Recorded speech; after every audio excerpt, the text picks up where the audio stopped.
सभी का बहुत बहुत धन्यवाद इतना प्यार सपोर्ट देने के लिए। तो बच्चों आज की क्लास में हम डिस्कस करेंगे क्या कि प्रतिरोधों का संयोजन। ये जो टॉपिक है आपका क्लास 10th और 12th का दोनों का मोस्ट इंपोर्टेंट टॉपिक है प्रतिरोधों का संयोजन। प्रतिरोधों का संयोजन किस तरीके से होता है और प्रतिरोधों को हम किस तरीके से करते हैं, समझ गए। इससे पहले हम बहुत सी वीडियोस आपको प्रोवाइड कर चुके हैं, जिस बच्चे ने नहीं देखा है एक मैंने बहुत सी प्लेलिस्ट आपको बना दी है। प्लेलिस्ट से भी आप देख सकते हो, चाहे वो मैथ की हो, चाहे वो फिजिक्स की हो, चाहे क्लास 10th की हो, चाहे वो 12th क्लास की हो। मैंने एक प्लेलिस्ट बना दी, प्लेलिस्ट से ही आप चेक करके ज्यादातर वीडियोस देखा करो, क्योंकि प्लेलिस्ट से आपको रेगुलर बाई रेगुलर आपका टॉपिक चलता रहता है और आप लोगों को समझ भी आएगा। ऐसे बीच बीच में देखोगे तो चीजें समझ कम आती हैं, तो इसलिए हमेशा याद रखा करो कि प्लेलिस्ट की सहायता से वीडियोस देखा करो, आप अपना रिवीजन किया करो, ठीक है। तो आज की क्लास में हम क्या करेंगे बच्चों, प्रतिरोधों का संयोजन। तो देखिएगा सामने स्क्रीन पर किसके बारे में, प्रतिरोधों का संयोजन। प्रतिरोधों प्रतिरोधों का संयोजन। अब बहुत से बच्चे कह रहे हैं कि सर प्रतिरोधों का संयोजन क्यों किया जाता है, रीजन क्या है कि प्रतिरोधों का संयोजन जो होता है ये प्रतिरोध क्या होता है, ये बाधा। प्रतिरोध का मतलब होता है अवरोध उत्पन्न करना, विरोध उत्पन्न करना। ये धारा को अवरोध करता है, धारा को रोकने का काम करता है, समझ गए। प्रतिरोध मतलब ज्यादा से ज्यादा प्रतिरोध कब, इसका मतलब ही है कि प्रतिरोधों का संयोजन, कॉम्बिनेशन ऑफ रेजिस्टेंस। कि प्रतिरोधों का संयोजन क्यों किया जाता है, कि प्रतिरोधों का संयोजन इसलिए किया जाता है क्योंकि ज्यादा से ज्यादा जब करंट फ्लो होने लगता है हमारे सर्किट में, तो वहां पर प्रतिरोध लगाना बहुत जरूरी है। वो प्रतिरोध ज्यादा से ज्यादा लगाते हैं तो वो धारा को कंट्रोल करते हैं, नियंत्रित करते हैं और धारा को का अवरोध करते हैं, विरोध करते हैं, ठीक है। तो इसी तरीके से यहाँ पर हम प्रतिरोधों का संयोजन पढ़ेंगे, जिसे हम बोलते हैं कॉम्बिनेशन, क्या, कॉम्बिनेशन ऑफ रेजिस्टेंस, ठीक है। कॉम्बिनेशन ऑफ रेजिस्टेंसेस के बारे में आज हम पढ़ेंगे।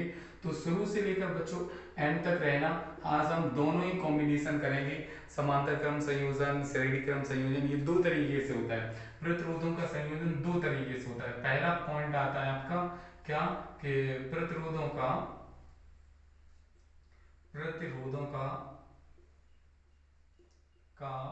श्रेणी क्रम संयोजन, ठीक है, श्रेणी क्रम संयोजन।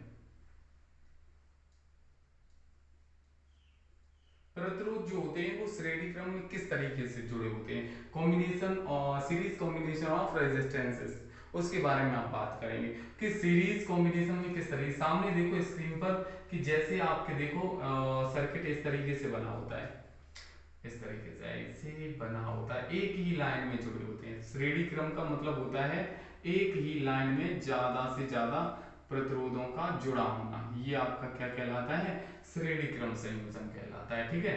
इस तरीके से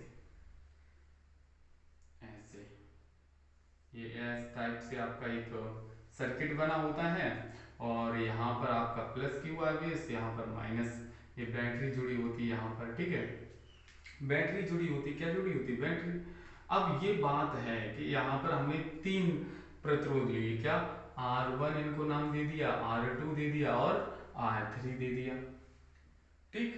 क्या करेंगे, प्रतिरोधों के श्रेणी क्रम। श्रेणी क्रम में क्या होता है कि जितने भी संधारित्र होते हैं वो एक ही लाइन में जुड़े जाते हैं, एक ही लाइन में। देखो R1 R2 R3, ठीक है। तो यहां से अब करंट ये फ्लो होता है, यहां से ऐसे करंट जाता है, यहां से इस तरीके से करंट जाता आई और ये जाते जाते इस तरीके से ये यहाँ पर वापस लौटता है इधर की ओर, ठीक है। तो यहां से लौटता है जब प्रतिरोध, यहां से एक कंडीशन आप याद रखना कि प्रतिरोधों के संयोजन में क्या होता है श्रेणी क्रम में, कि करंट जिस डायरेक्शन से जैसे जाता है वैसे ही वापस लौट आता है। इसमें करंट में कोई चेंजेस नहीं होता है, क्योंकि करंट देखो आप खुद से देखो, ये इसमें ऐसे गया इस तरीके से जा रहा है, तो इस करंट में कोई भी चेंजेस नहीं आता। मतलब यहाँ पर जो धारा होती है श्रेणी क्रम संयोजन में, श्रेणी क्रम संयोजन में हम क्या करते हैं, जो धारा है वो समान रहती है। कैसे रहती है, धारा जो है इलेक्ट्रिक करंट है वो समान रहता है, ठीक है। और यहाँ पर हमने माना तीन प्रतिरोध, हमने R1 R2 R3 इस तरीके से मैंने तीन प्रतिरोध ले लिए, ठीक है। जिसमें क्या, I समान करंट। जब करंट I जो है वो कैसा है, समान फ्लो हो रहा है, एक समान। तो विभव कैसे होंगे, इनके विभव अलग अलग होंगे। कैसे होंगे, विभव जो होंगे वो अलग अलग होंगे विभव। इस पर पहले वाले पे V1 होगा, दूसरे वाले पे विभव V2 होगा, तीसरे वाले पे विभव V3 होगा। ठीक है, तीनों पर जो विभव होंगे वो अलग अलग होंगे इस तरीके से। ठीक है, ये कंडीशन याद रखना। जब प्रतिरोधों को श्रेणी क्रम संयोजन में जोड़ा जाता है तो धारा तो समान रहती है लेकिन विभव अलग अलग रहते हैं, डिफरेंट डिफरेंट। ठीक है, ये कंडीशन आप लोगों को मैंने बता दी। अब हमें यहां से निकालना क्या, प्रतिरोधों का श्रेणी क्रम संयोजन। तो श्रेणी क्रम में क्या होगा कि ये जो है हम अगर टोटल ओम के नियम से अकॉर्डिंग टू ओम्स लॉ, ओम के नियमानुसार, ओम के नियमानुसार क्या कि आपका V इक्वल टू क्या होता है, आई आर होता है। बिल्कुल सर। तो यहां पर आपका क्या अलग अलग है। ठीक है, अगर हम पहले वाले प्रतिरोध पर विभव निकालें, पहले वाले प्रतिरोध पर विभवांतर निकालें, पहले वाले प्रतिरोध पर, तो क्या हो जाएगा, फर्स्ट मतलब प्रतिरोध प्रतिरोध R1 पर विभवांतर। ठीक है, R1 पर विभवांतर निकालना चाहें तो क्या हो जाएगा, V1 इक्वल टू I और R1, यही कंडीशन हो जाएगी। क्यों, क्योंकि धारा तो समान रहती है। समझ गए, धारा कैसी होती है, समान होती है। ठीक है, बिल्कुल क्लियर है। अब देखो आगे क्या है कि प्रतिरोध R1 पर विभवांतर निकालेंगे तो V1 equal to I R1 हो जाएगा। इसी तरीके से हम निकालें प्रतिरोध R2 पर विभवांतर। ठीक है, R2 पर अगर हम विभवांतर निकालना चाहें तो क्या हो जाएगा, V2 equal to I R2, ये कंडीशन हो जाएगी। इसी तरीके से प्रतिरोध प्रतिरोध R3 पर विभवांतर, R3 पर तीसरे प्रतिरोध पर अगर हम विभवांतर निकालना चाहेंगे तो V3 इक्वल टू निकल के आ जाएगा I R3। ठीक है, इस तरीके से हमने क्या निकाले, जो जितने भी तीन प्रतिरोध थे इन तीनों प्रतिरोध पर हमने अलग अलग क्या निकाल लिया, विभवांतर निकाल लिया। अब संयोजन का कुल विभवांतर कितना होगा, है ना। तो अतः संयोजन का कुल विभवांतर, संयोजन का कुल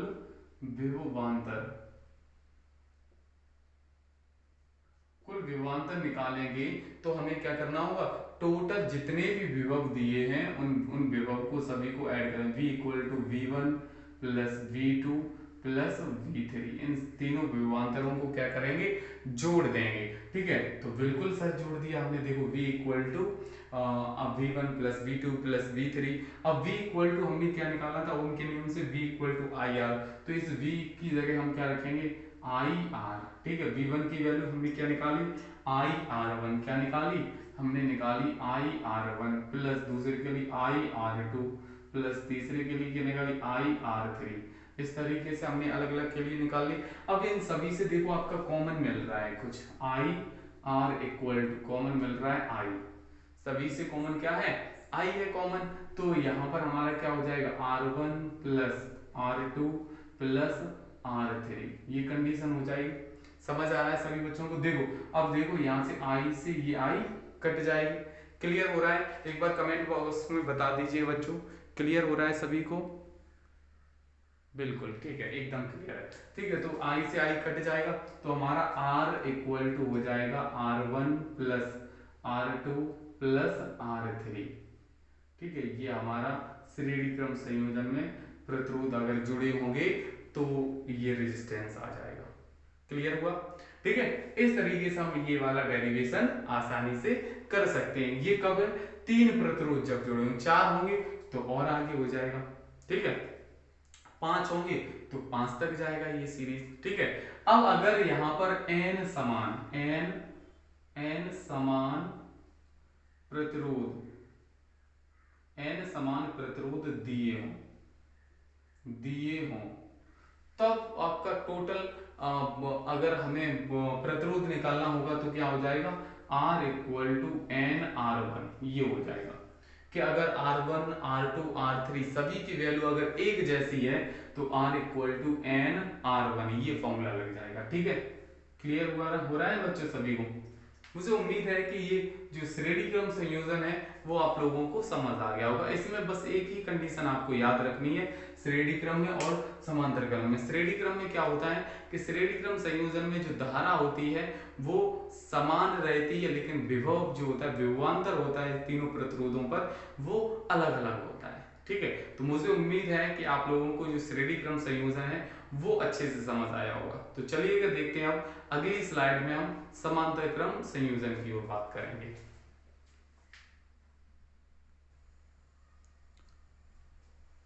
देखिए बच्चों, अब इस स्लाइड में हम बात करेंगे प्रतिरोधों का समांतर क्रम संयोजन। ठीक है, श्रेणी क्रम संयोजन हम क्लियर कर चुके हैं, अब समांतर क्रम संयोजन की बात करेंगे। ठीक है, तो सबसे पहले हम इसका डायग्राम किस तरीके से बनाएंगे वो देखिएगा। इस तरीके से हम इसका डायग्राम बनाएंगे, किसका? समांतर क्रम का। इस तरीके से। ठीक, इस तरीके से ये R1 R3, क्योंकि इससे पहले जो हमने श्रेणी पे किया उसमें भी मैंने कितने 3 प्रतिरोध लिए थे, तो इसमें भी हम क्या करेंगे 3 ही प्रतिरोध लेंगे भाई। ठीक है, इस तरीके से। तो ऐसे एक आगे हम इसे बैटरी से जोड़ देंगे भाई, इस तरीके से। ठीक है, ये यहाँ पर हमारी एक बैटरी लगी है जिस पर पॉजिटिव एंड नेगेटिव चार्जेस हैं बैटरी पर। ठीक है, क्या है? बैटरी। ये बैटरी जुड़ी हुई है आपके सामने। अब ये बैटरी तो है, लेकिन इस बैटरी पर क्या है, यहां से करंट फ्लो होता है, यहां से भाई इस तरीके से ये करंट फ्लो होता है, यहाँ पर जाता है, ये करंट आई फ्लो होता है यहाँ से, ये 3 डायरेक्शन में भैया बटेगा। यहाँ से जाते ही ये पहले मैंने मान लिया पहला प्रतिरोध R1, दूसरा प्रतिरोध R3, दूसरा प्रतिरोध R2 मान लिया, तीसरा प्रतिरोध R3 मैंने माना 3 प्रतिरोध R1 R2 और R3 हैं। वो कौन से क्रम में जुड़े हैं? समांतर क्रम में जुड़े हैं। ठीक है, समांतर क्रम का मतलब होता है तीनों अलग अलग लाइन में। ठीक है, देखो 1 2 3 तीनों अलग अलग लाइन में है, बिल्कुल। तो ये करंट यहाँ से जाता है, तो इस वाली में तो भाई I1 करंट फ्लो होता है, दूसरी वाली में I2 करंट फ्लो होता है, तीसरी वाली में I3 करंट फ्लो होता है। इस तरीके से जाता है, और जैसे ही यहाँ से ऐसे जाता है इस तरीके से, और जाते ही फिर यहाँ पर फिर से कैसा हो जाता है? एक हो जाता है, यहाँ पर जाके एक ही में मिल जाता है। ये कंडीशन। अब यहाँ से इस परिपथ से अगर हम टोटल करंट निकालें, टोटल विद्युत धारा निकालें, तो I इक्वल टू क्या हो जाएगा? I1 plus I2 plus I3, यही कंडीशन हो जाएगी। अगर यहाँ से इस सर्किट से हम टोटल अपनी धारा निकालें तो I equal to I1 plus I2 plus I3 हो जाएगा। ठीक है, जब यहाँ से देखो ये करंट जो है, करंट अलग अलग है, जो धारा है वो अलग अलग है, तो यहाँ पर विभव कैसा होगा? समान होगा। ठीक है, विभव कैसा होगा? समान होगा। कि यहाँ से ये सिद्ध होता है कि समांतर क्रम संयोजन में विभव जो होता है वो विभवांतर जो होता है वो समान होता है, और विद्युत धारा डिफरेंट अलग होती है, अलग हर एक प्रतिरोध के लिए। पहले प्रतिरोध के लिए धारा अलग होगी, दूसरे प्रतिरोध के लिए धारा दूसरी होगी, तीसरे प्रतिरोध के लिए कोई अलग होगी, लेकिन इन तीनों के लिए जो विभवांतर होगा वो सेम होगा। क्लियर? यहाँ तक क्लियर हुआ? ठीक है, तो यहां से हम ओम के नियमानुसार, ओम के नियमानुसार, ठीक है, ओम का नियम भैया क्या है? आपने पढ़ा होगा, V equal to I R, यही तो होता है, V equal to I R. तो यहां से I इक्वल टू निकालेंगे तो V अपॉन आर, यही तो हो जाएगा। ठीक है भैया, ये तो हमारे इस पूरे सर्किट में धारा निकालेंगे तो V अपॉन आर हो जाएगा। ठीक है, अब देखो धाराएं सभी पे कैसी हैं? अलग अलग हैं। अब हम पहले प्रतिरोध पर निकालेंगे, किस पर? R1, प्रतिरोध R1 पर क्या धारा? तो प्रतिरोध R1 पर धारा क्या हो जाएगी? R1 पर धारा, या फिर प्रतिरोध R1 पहले वाले पे धारा निकालेंगे, I equal to V upon R होता है। I इक्वल टू क्या होता है? I equal to V upon are.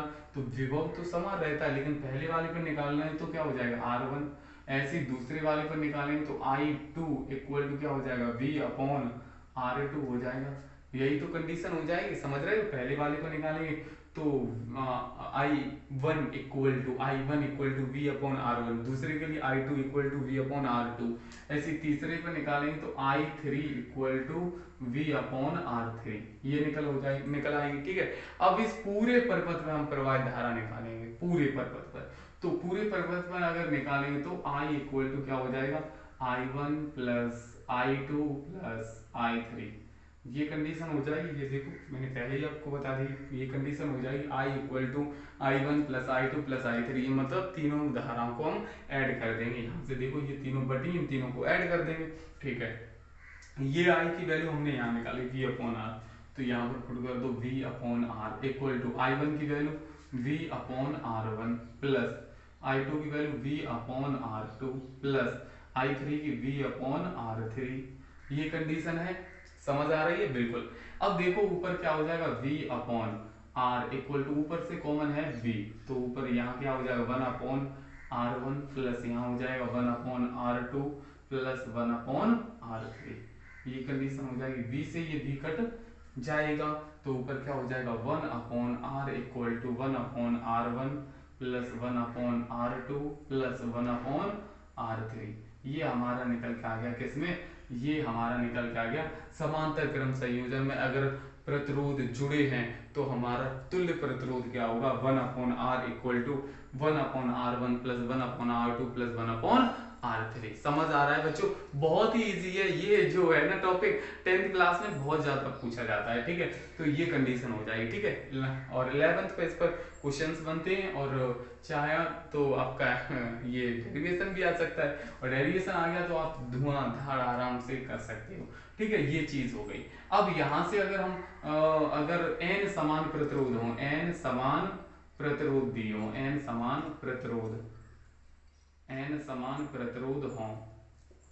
समान का मतलब समझ रहे हो तो मतलब R1 R2 R3 जितने भी प्रतिरोध हैं उन सभी की अगर वैल्यू एक जैसी है 10 ओम 10 ओम या 5 ओम 5 ओम जितनी भी हैं उन सभी की वैल्यू एक जैसी है, तब हम तुल्य प्रतिरोध निकालेंगे तो फॉर्मूला लग जाएगा R equal to R1 upon n, ये फॉर्मूला लगा दोगे। R1 मतलब जितना प्रतिरोध दिया होगा वो रखोगे, n मतलब कितने उसमें प्रतिरोध हैं, कितने प्रतिरोध हैं, 1 है 2 है 3 है कितने, तो वो नीचे इससे भाग लगा देना, आंसर आ जाएगा, ठीक है।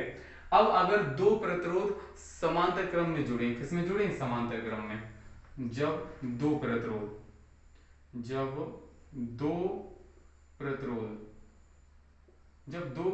की बात होगी तो आपको डायरेक्ट किसमें, समांतर क्रम में क्या करना होगा, R इक्वल टू ऊपर into R1 into R2 upon, और नीचे इन दोनों प्रतिरोधों को ऐड कर दोगे, ये बहुत ही इजी है, ठीक है। अगर दो प्रतिरोध दिए होंगे, क्या, अगर दो प्रतिरोध आपको दिए होंगे और वो कहेगा कि इन्हें समांतर क्रम में जोड़ो, तो समांतर क्रम में क्या कर दोगे, उन दोनों को ऊपर n2 कर दोगे और नीचे क्या कर दोगे, ऐड कर दोगे, तो यहाँ से आपकी टोटल प्रतिरोध निकल आएगा, ठीक है। मुझे उम्मीद है कि आप लोगों को समांतर क्रम संयोजन और श्रेणी क्रम संयोजन दोनों ही संयोजन आप लोगों को प्रतिरोधों के क्लियर हो गए होंगे। ज्यादा से ज्यादा 20 मिनट लगे भैया, और दोनों ही हमने डेरिवेशन कर लिए, और इस पर अगर क्वेश्चन बने तो धुआंधार तरीके से हम क्वेश्चन भी सॉल्व कर सकते हैं। समझ आ रहा है बच्चों, क्लियर है? एक बार कमेंट बॉक्स में सभी बच्चे बता दीजिएगा क्लियर हो रहा है ना। अरे वाह, बहुत अच्छी बात है कि आप लोगों को ये चीज समझ आ रही है, ठीक है। तो ये कंडीशन क्लियर हुई। अब एक बार फिर से हम रिपीट कर दें, क्या कि अगर समांतर क्रम की बात हो, किसकी, समांतर क्रम की बात हो, तो समांतर क्रम संयोजन में जो धारा होती है वो अलग अलग होती है। कैसी होती है, देखो समांतर क्रम संयोजन में धारा कैसी होती है, अलग अलग, लेकिन विभव जो होता है वो समान होता है। ये कंडीशन याद रखना। समांतर क्रम संयोजन में क्या, समांतर क्रम संयोजन में धारा अलग अलग होती है और विभव एक रहता है। और श्रेणी क्रम संयोजन में क्या होता है कि श्रेणी क्रम संयोजन में धारा एक ही रहती है, धारा एक ही फ्लो होती है, लेकिन विभव जो होता है सभी पर अलग अलग होता है। मुझे उम्मीद है कि आप लोगों को ये चीज जो मैंने बताई है, ये कॉन्सेप्ट आप लोगों को अच्छे से समझ आ गया होगा। जैसे हम एक एग्जांपल लिखें कि R1 बराबर R2 बराबर R3, इन तीनों की वैल्यू 9 ओम है, और ये कौन से किस में जुड़े हैं, समांतर क्रम में जुड़े हैं। किस में जुड़े हैं? समांतर क्रम में। अब आप बताइएगा इसका तुल्य प्रतिरोध क्या होगा। तो समांतर के लिए मैंने क्या लिखा, n समान प्रतिरोध जब दिए हो, मतलब एक जैसे प्रतिरोध दिए हो, तो आप क्या लगाओगे, R R1 की वैल्यू क्या है आपकी 9, R1 अपॉन n की वैल्यू, n मतलब कितने उसमें प्रतिरोध है, 1 2 3, तो 3 से इसमें डिवाइड, 3 तक 9, तो आपका टोटल R निकल के आ जाएगा 3 ओम। मुझे उम्मीद है कि ये कॉन्सेप्ट आप लोगों को समझ आ गया होगा। तो फिलहाल आज की क्लास हम यहीं तक कंप्लीट करते हैं, क्योंकि आज की क्लास में हमें डेरिवेशन ही कराना था और आपका डेरिवेशन कंप्लीट हो गया। तो फिलहाल आज के लिए इतना ही। जय हिंद, जय भारत, वंदे मातरम। फिर मिलते हैं बच्चों अगली वीडियो में, तब तक के लिए बाय बाय, टेक केयर, जय हिंद।